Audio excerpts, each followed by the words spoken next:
Algoorizimiin jireenya guutuu to'ataa jira. Algoorizimiin yeroo baay'ee ni himamaa ni jedhama. Garuu mootiyyoo algoorizimiin kuni maali? Akkaataa soshaalii keessatti illee maali? Teeknikaalii mootiyyoo algoorizimiin maali? Akkamitti hojjeta? Akkamitti jireenya keenya guutuu to'atuu danda'e? Waa hunda keessatti. So har'aa waa'ee algoorizimii irraa haasofna. Partneraa Boortuu Saaleh waliin argamna. Software developeridha. Anis Abdulhakim Hajoo AI engineeridha jechuudha. So hamma dhuma viidiyoo kanaatti nu waliin turaasiniin jedha. Ashama akkam nagaa jirtu baga nagaan jiraattanii qophii torbaan kanaatti walitti deebinee jiraat arran tana wanni nuti irraa haasofnu algoorizimii maal nu fayyada maal keessa jira kan jiru fi tokko waa'ee algoorizimii irraa kan haasofnu ta'a. Kanaaf iyyuu haga dhuma qophii keenyatti nu waliin tura akkasumas Yourtech podcast YouTube subscribe gochuudhaan faamilii ta'uu hin dagatinaa isiniin jechuu barbaada. So har'a gara dhimma keenyatti yoo deemne algoorizimiin kuni amma fakkeenyaaf nuti jireenya keenya keessatti wanta fakkeenyaaf scroll goonu tokko social media irratti ta'uu danda'a, baankii keessatti ta'uu danda'a, sistema e-commerce irratti wantoota shoppiidhaan garagaraa nutti dhufu ta'uu danda'a. Wanti nuti guyyaa keenya irratti argan hundiyyuu kuni user behavioriidhaan kan track nu godhan jechuudha. Kanaaf iyyuu haala kanaan kontroolii isaanii keessa seennee jirra. Algoorizimii kana mootiyyuu akkamitti hojjeta kan jedhu daarektii kan itti deemnu ta'a jechuudha. Algoorizimiin kun fakkeenyaaf amma fakkeenya gabaabaa karaa social media irraa haa kaanu because it's so powerful. Wanti nuti guyyaa irraa arginu, wanti nuti guyyaa irraa dhageenyu, wantoonni garagaraa kuni nuhii keenya, future keenya shape nu gochuu danda'a. Kanaaf iyyuu isa kana nu control nu godhuu irrallee gama advantage ofii keenya control gochuutti illee akkamitti deemna kan jedhudha toopikii bal'inaan qabannee haasofna. Mee kanuma wal qabsiisiitii algoorizimii kana define haa goonu jalqaba. Mee algoorizimiin maali? Maali beektaa algoorizimii yeroo jennu jechi nama sodaachisa especially yeroo dhageessu akka waan bakka waan guddaa yookaan mootuu ni jira miti akkasitti faayaannaa especially yeroo developmentii keessatti ni beektaa algoorizimii isaa akkana goonee naam gisee jaamu ammallee algoorizimii jechuun maan jiru hunu akka waan inni itti fudhanna garuu just simple structure isaadha yoo hakeessu ta'e bakka hundattuu jireenya keessatti social media irratti software development irratti AI development bakka hunda irratti algoorizimiin maal structure step by step waa wahii maal akka godhuu qabu wanni sun yoo akkana ta'e maal akka godhuu qabu step by step takkaan goonu kuni algoorizimii wanni jaamu sani. Walumaa galatti akkuma ati kaasuuf yaale sana gaafa maqaa faansiidha waan tokko yaaman wanti fakkaachuu danda'a. Garuu algoorizimiin walumaa galatti siistama tokko ruulii isaatiin just like haala kanaan hojjedhuu jedhanii lafa kaa'udha jechuudha. Fakkeenyaaf gara social media algoorizimiitti si kaaseen ture akkasuma baankii keessatti illee detect fraud detectioniidhaaf fayyadamuu danda'anii. So algoorizimiin kun maali? Siistama keessattuu nuti waan softweeraa irratti wal qabate kan haasofnu baay'inaan jechuudha. Siistama softweeraa keessatti haala kanaan siistama tokko ruulii isaa kaanii fi seera isaa kaanii fi seera sanarratti hundaa'eetti yeroo hundaa akkasitti akka hojjetu. Fakkeenyaaf maanuwaalii e-commerce garagaraa keessatti yookiin immoo wanti akka Amazon kana fa'aa jechuudha. Algoorizimiin akkamitti hojjeta? Fakkeenyaaf piraayiziin isaa piraayiz detekshini fa'aa akka piraayizii kana haala gabaa ittiin akka namni wanti gochuu danda'u. So isa kana fakkeenya sun mootiyyuu gama social mediaatti yoo dhufne mootiyyuu social media irratti immoo ilma namaa irratti baay'ee dhiibbaa guddaa qabaataa jira jechuudha. Maaliif akkaataa ilmi namaa kun fakkeenyaaf waan inni barbaadu social mediaan hundinuyyuu achirratti isa tursiisuu waan barbaaduuf userii tokko akkaataa isa achirratti tursiisuu danda'u sana kontentii inni jaalatu kana fidanii fa'a jechuudha. So namni sun akka achirratti wal gosa. Kun immoo iyyuu maali? Algoorizimiin social media kanneen keessatti hojjetame algoorizimii nama behaviorii namaa baratu. Algoorizimii karaa duraan jiru san qofaan osoo hin taane algoorizimii AI jechuudha. Amma this is why it's so dangerous illee jennuuni garuu so much powerful. Feature kenni shape nu gochuu danda'a. Maaliif wanti nuti guyyaa irraa arginu dhageenyu wanti kunniin boruu kenni shape waan nu godhanii fi akkaataa isaan galchuu warra social media kana akkamitti useriin tokko seeneetiniin social media kiyyarra turuu danda'aadha. So kanaafi wantoota akkas sana akka godhuuf siistama gara teeknikaalii yoo si deebise siistama AI dha, siistama machine learning dha. Haala kanaan waa'ee boontuu yeroo isin seente data isii fuudhi. Collect godhi. Yerra maal kasiin jettu hordofi. Kuni maal godha? Waa'ee keetii akka baratu. Gochuudhaan AI'n kuni akka si hordofu akka track si godhama jechuudha. Indeen control godhee jira si tursiisa.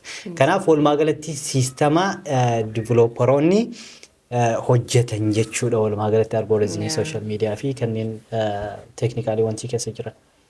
Kanumaanuu wal qabatee algoorizimii yeroo jennu amma akkuma kaasa fi halte social media irratti especially yeroo tokko bakkaan jira miti akka waan hordofaa jiranii akka waan yookaan maajikii yookaan ni jira miti akka irratti akka ofii hunda rifattu takkatti akkamitti waan kana beekan akka waan kana barbaadu fa'aa jettee akka rifattu fa'aa akkasii godhu itti yaadamee tokkoon waan kana structure godhanii akkuma itti kaasuu fi halteetti nama kana TikTokii ta'uu danda'a, YouTube ta'uu danda'a, Facebook ta'uu danda'a. Nama kana akkamitti achirra tursiisna? Akka inni dafee hin deemne akkamitti achirra tursiisna? Which is gaafa ati waan tokko ilaaltu waan interest si godhu ati irra turta. Waan san yoo namni sun sekondii 10 na fakkaatti sekondii 10 haga 15 yoo waan san irra turte. Waan namni kun interestii qaba jechuu waan kana irratti yoo daftee dabarsite ammoo lakki namni kun waan kana barbaadu ka inni irra ture saniin kan wal fakkaatu kontentii san sitti fidane jaan next time akkaati achirra turtuuf maaliif interestii kan kee already haraasaniin predict godhaniiti kan beekan jecha. So algoritimiin bakka hunda irrattu power guddaa qaba. Akka namni social media namaan tana jiru AI namaan tana jiru wantoonni nuti teknoolojii nuti itti fayyadamnu akkuma reefu kaastee baankii keessatti akkamitti akka itti wani detect akka ittiin godhan kana hunda keettiin dalagan structure isaalaa kan ittiin taa'u algoritimiin isa kana jecha. So it's explanation baay'ee bareeda goote. Hopefully karaa nama keenya more technically malayyuutiin garuu fayyii danda'u jedheetii yaada. Gara biraatiin immoo walumaa galatti karaa technically partii yookaan ibsuun ta'e algoritmii walumaa galatti siistama hojjennee ofii keenya developer ifaa hojjetee siistamni sun maal godhaa hojiin isaa gahee hojii kennaniif jechuudha. Gahee hojii tokko kennuudhaanii fi akka ofii isaatii murtee kennu. This is more kara AI itti hirkataa jechuudha. Durumayyuu machine learning exactly. And then inni maal godhaa wantoota seera saniin keessatti fakkeenyaaf akkamitti siistama kana hojjetan fakkeenyaaf boontuu saalii gaafa seentu gaafa nam tokko technically sign in gaafa godhu data collection maqaa kee email kee wantoota garagaraa collect ni godhama and then maal sin godhan started tracking you sistemni hojjetame sun taa'eeti namni kana taa'ee boontuu laaloo osoo hin taane sistema hojjetama code godhaniitiin develop warra developerootatti godha warra developer jechuun by the way asumaaniyyuu developmentii web development fa warra hojjetu web development kana sistema software adda addaa warra hojjetu isaan kanneen algoritmii kan hojjechuu danda'a.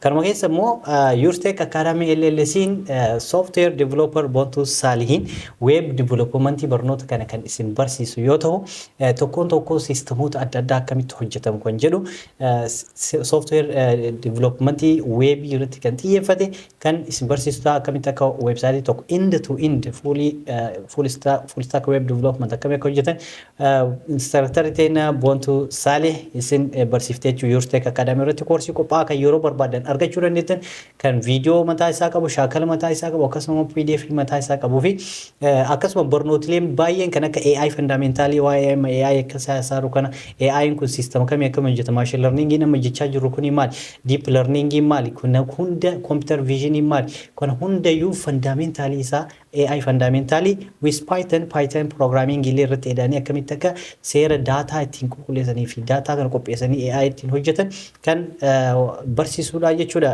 AI fundamental with Python Yourtech Academy irratti master course in digital marketing why digital marketing in barnoonni ni jira. Computer basics nama computer hojjechuu hin dandeenye akkamitti nama computer iyyuu fayyadamuu hin dandeenye sabira power sabira computer akkami gadi tuqanii ni banan jechuudha eegalee hanga sadarkaa Excel fayyadamu PowerPoint fayyadamu wanti AI fayyadamtee akkami akka waa barreessitu fayyadamu kan hundayyuu computer basics keessatti coursiin qophaa'an jira. Sambira taree app development application adda addaa kan akka YouTube kan nifa yaaduu dandeettanii application garagaraa kan ofii barbaadan akkamitti akka hojjechuu dandeessan inni biraallee waa'ee kan dhufaa jiru yaa content creation akkamii content create godhanii AI fayyadamanii AI dhaan viidiyoolee garagaraa akkamitti hojjetanii illee kunis yeroo gabaabaa keessatti torbaanota dhufu keessatti ni jira. Wantoota instructoroota baay'ee eda'aa jirra asumaan waa'ee instructoroota dhufanis yoo yaade dabaluu barbaade barnootileen biraas ni jira deemtanii ittiin seentanii ilaaluu dandeessanii. Asumaaniyyuu instructoroonni barsiisonni keenya kan ogummaa qabdan ogummaa keessan fidanii teknoolojiidhaan namoonni amma yeroon kilaasii qofatti barsiisuu osoo hin ta'in onlaayinaan namoonni bakka kamuu jiran akka isin irraa barataniif ani barumsa kana irratti qopheessuu ni danda'a jettanii iskiilii keessan yoo barsiisuu barbaadan Yuurs Teknoolojii Akaadaamii irratti dhuftanii instructora taatanii barumsa keessan qopheessanii bifa viidiyootiin bifa PDFtiin akkasumas bifa torbaanii seenamee kan wanti godhuun barsiisuu yoo barbaadan iimeelii keenya info.yuurstek.academy irratti nu ergitanii instructor taatanii Yuurs Tek Academy irratti barsiisuu ni dandeessu jecha. You are welcome anytime. Isin jechuun barbaanna. Asumaan immoo channel kennellee subscribe nu gochuu hin irraanfatina maaliifuu namoota keessanii akka bira gahuuf jechuudha. Itti aansee wanti adda dhaabee jidduutti waa'ee web developmentiiti. So namoonni waan kana algoorizimii kana tolchanii lafa kaan sistema kana kood godhameetiin tolfamaa jechuudha. So kood yeroo godhan tolfamu warra web developmentii faa warra AI faa keessa jiru amma yeroo gara AI jiranii. So inni kun hundinuu warra programmingii barateedha.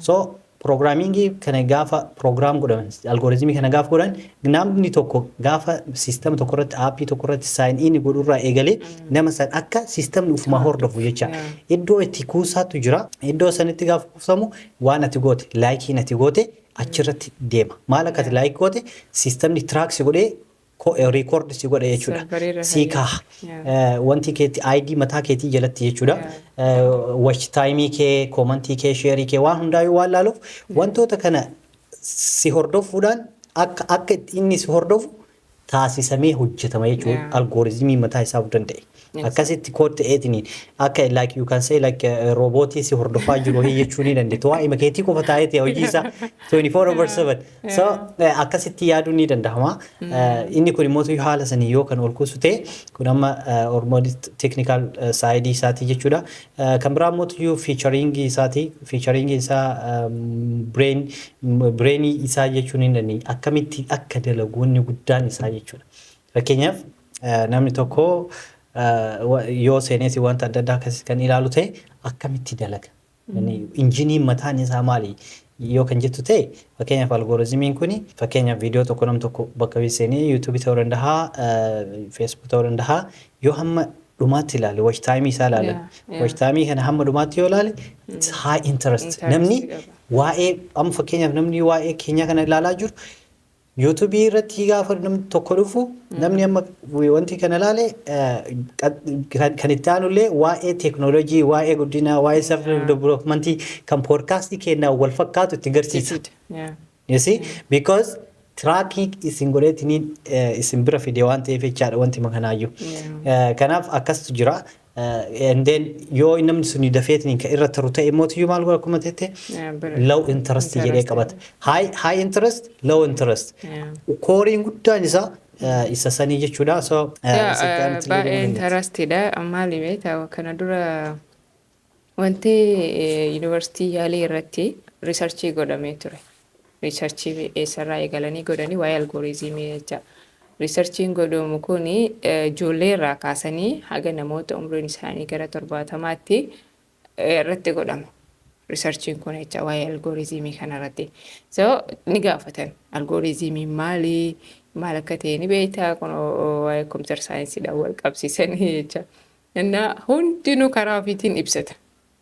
Hundinuu karaa ofiitiin ibsata kun keekiidhaan keekii gisee dalagan akkana dalagan algoorizimiidha jaa kun baqa namni jiraa miti fiildii ofiitii irratti fiildii ofii irratti ibsata. So algoorizimiin developmentii keessatti, softweerii keessatti, social media irratti, waan nuti hojjennu irratti, bakka nuti hojii jennu irratti akka waan namni sun specifically nu jala kaanii akka ati jette akka waan si jala kaanii nama si hordofu qofa si jala kaaniitti keessee seera isaa loojikii isaadhaa takkaan istiraakcharii isaadhaa gootee akka waan san godhu dalagaa san kan hojjetu algoorizimiidha jecha. So kanaafiyyuu algoorizimiin namoota wanti sadii of keessaa qabaamtire tokkoffaa akkuma reef kaasuu yaalte daataa ni fudhata. Daataa fudhata. Daataa san sabasabaa waa'ee kan keetii maal jaalataa, maal laaluu fedhaa, maal irra turaa, maal dafee dabarsaa kana guutuu akkuma jette maashin lerningiidhaan hordofanii qabatan. San booda process godhaniiti wanta sanii wal fakkaatu nuti fakkeenyaaf flowers yookaan mootu friendii bar 5,000 qabaanneef teenyee waan 5,000 guutuu nuti hin fidu kan nuti laallu san qofa fida so detection godha jecha nu hordofaa. San booda namni kun lakkii kana jaalatu lakkii kana jaalataa jee akkuma tikaaste low interest fi high interest isaadhaa laaluudhaan namni sun hagam takka poostii sanirra ture like godhe commenti godhe kana hunda laalanii watch time isaadhaa hagam takka laale kan jiru kana hunda laalanii fidan. So kuni process godheeti karaa saniin akka fidu nuuf taasisan jecha. So inni biraa mootiyyuu like control strategy isaa maal ta'uu qaba kan jedhu importantly kaasuu barbaachisaa natti fakkaata. Maaliif jennaan control strategy kuni is so much impactii guddaa qaba yeroo ammaa kanatti. Eenyumaanu barataa ta'uu dandeessaa, hojjataa ta'uu dandeessaa, even sadarkaa gurguddaa keessa jiraachuu dandeessaa. Whoever you are this time, you are the generation of the technology, 21st century industry 5 keessa jirta. Yeroo AI kun yeroo hundaa control godhu jedhu. So we all are under the control. Kanaafi akka inni nu hin miine akkami gochuu dandeenya keessattuu this is karaa wanti ittiin ilaaluu dandeetta kuni wanti guyyaarraa nuti dhageenyu fakkeenyaaf sammuun keenya akkamitti operate godhe yoo kan jennu taate sammuun keenya wanti nuti guyyaarraa dhageeffannu wanti nuti guyyaarraa arkinu wanti kun hundi wanti keenya irratti unconscious mind irratti dhiibbaa guddaa qaba. Kanaafi wanti nuti social media irratti arginu wanti bakkoota garagaraatti arginu kun hundi maal nu godha sammuu keenya yookiin nu dadhabsiisa yookiin nama cimaa godheetiin nu baasa. Kanaaf wanti nuti ilaallu carefully ilaalamuu qaba waan ta'eef algoorizimii kanatti fayyadamnee akka creatoraa tokkotti yookaan creatorii taatootti fakkeenyaaf content creator yoo taate akkamitti fayyadamuu qabna. Akkasuma mootiyyuu user yoo taate mootiyyuu nama fayyadamu yoo taate immoo fayyadama akkamitti akka inni sadarkaa guddinaatti si geessu akka inni sammuu kee miine wanti social media kuni akkamitti ofirraa system maalii fayyadamuu qabna keenya nuti osoo seenne moorra gaarii natti fakkaata. yaa dirqama maali yeroon akkuma tikaaste eessallee amma teknoolojii even nama gurguddaa dhiisiti ijoolleen xixiqqoon yoo amma yeroo ammaa kana sa'aatii isaanii kan dabarsaa jiran TV irratti yookaan mootu YouTubeidha yookaan social mediaadha akkuma beektu xiqqaarraa haga guddaatti amma namu kanuma fayyadama erga itti fayyadamni keenya hin oolle ammootu karaa nu fayyaduun maali wanni kun tokkoffaa taayimii keeti taayimiin jireenya. Maallaqa illee miti taayimiin jireenya walii si'eele. So kanaafuu taayimii keenya kana sammuu keenya itti fayyadama keenya haala keenya jireenya keenya irratti wanni kun impaaktii akkamitti uumuu danda'a. Maaliif namoonni baay'een kunoo wanti hunda haga societyatti hunda fagaantu jira social media addictii ta'uu isaanii jirra jecha. So kanaafuu yeroo itti fayyadamnu algoorizimii isaa kana beeknee algoorizimii isaa kanaan itti fayyadamnee jireenya keenyatti illee akka nuti itti fayyadamnu akkasumas even financial illee warreen creatoronii fakkeenyaaf warri content creatorii warri ta'e YouTube ta'uu danda'a any social media irratti warri content creatorii ta'an social media algoorizimii isaa beekanii seeraan yoo itti fayyadaman jireenya isaanii ittiin jijjiiruu danda'an maaliif yeroo tokko wantiiti waan ta'eef isa kanaafuu yeroo kontentii keenya create goonu kontentii hookii kenninee fi akka namni sakandii 30 ol achirra turu maaliif ammallee yeroo baay'ee yeroo namni irra turee viidiyoo laalu yookaan mootu kontentii san yeroo laalu maal godhaa ol kaasaa miti raankii isaa dabar ol kaasaa social media kamuu jecha namni kuni waan kana turee jira wachiis wanni kun waan barsiisaadha yookaan waan gaariidha jee waan yaaduuf waan san akka nama baay'ee bira gochuu danda'a jecha kanaafuu yeroo content creatorii taanu maal goona hookii fayyadamuudhaan akka namni achirra ture interesti ta'ee akka achirra turu gochuudhaan wantoota akkasiisan fayyadamnee akka nulleen algoorizimii kana beeknee wanta fayyadamnu saniif yookaan hojii keenyaafis ta'uu danda'a yookaan entertainmentiifis ta'uu danda'a namoonni baay'een adda addaa miti namni kamuu akka kontentii kireet godhu karaa ittiin godhu qaba kanaafiyyuu bicha waan goonu san irratti irraa fayyadamuu ta'uudhaaf akka isaan qofti nutti hin fayyadamne nutis irraa fayyadamaa ta'uudhaaf karaa saniin algoorizimii kanaan beeknee algoorizimii kanarratti hundooynee karaa saniin yoo kontentii keenya irratti kireet goonee baay'ee gaariidha. Yaa baay'ee gaariidha kuni gara content creator sideidha kanatti kaaftee which is namoota social media irratti wantoota garaagaraa hojjetaniif baay'ee fayyada jedheeti yaada. Waan content creator sideidha wal qabatu kana mostly kan irraa fayyadamuu danda'u hawaasni keenya waan gaarii yoo kan godhu ta'e akka content creatoratitti more responsible illee ta'uu waan qabuun natti fakkaata. Maaliif jennaan wantoota hojjennu irratti waan jireenya namaa tolchuu waan boru itti qaanfannoo osoo hin taane waan boru ittiin boonuu dandeenyu kan ilmoon teenya ittiin boonuu danda'an koo wantoota faayidaa qabu irratti haa xiyyeeffannu. Gaafa sana Oromoon amma waan baratu waan hordofu waan gaariin hordofu fedhameetiin dhukkubbii mataa nama keessa jijjiiru kanallee balleessuu dandeenya. Kanaafuu asumaanuu dhaamsanii kaasuun nutis akka Yoostek kaampaaniitti gaafa gabbaanii poodkaastii kan dalaguu qabna jennu just waan qabnu fiildii keessa jiru saniin uummata keenya waan dandeenyuun haa goonu like environmentii kana akka namoota warroota biraa ilaaluu ni dandeessa akka warroota biyya alaas ilaaluu dandeessa like waan akka content creator yoo taate waan gaggaarii hawaasa keetiif dabarsuu irratti nama cimsuu irratti ga'umsuu irratti dirqama dhootaati waa'ee teknoolojii qofa haasaa miti waan gaggaarii kennuu dandeessan haasa'uu dandeessan gabbaatee hawaasa keessaniif akkasitti kennaa yoo gootaa jiraataniillee garsi jijjiiraatti siistemoota algoorizimii kana fayyadama haala saniin oofaa jechuun dhaamsa dabarfachuun barbaada. Kenni biraa mootiyyuu karaa user sideidhaan user sideini wanta dhiibbaa guddaa sammuu keenya irratti qabaachuu danda'u kana kan dooratti kaase isa kana akkamitti chaansii itti jijjiiruu danda'an yookiin opportunity jijjiiranii akkamitti waan kana faayidaa isaaniitiif waan boru sammuu isaanirra kuufamee waan hin taane isaanirratti uumu osoo hin taane waan isaan guddisu waan guddina waa'ee adda addaa akkamitti akka dhaggeeffatan beekuudhaan garasiin kaasuun barbaada.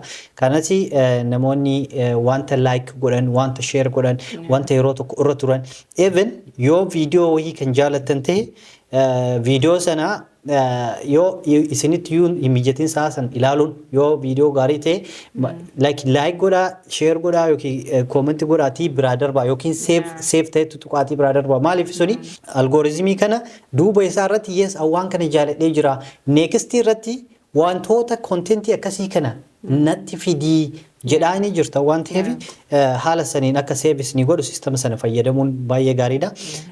Kanaafiyyuu immoo waan hojjennu keessatti waan jaalanne mootiyyuu dafnee escape goonee irra dabarsuudhaan haala saniin itti deemamuu qaba. Maaliif kunniin hundiniyyuu jireenya keenya irratti baay'ee dhiibbaa guddaa uumuu danda'a.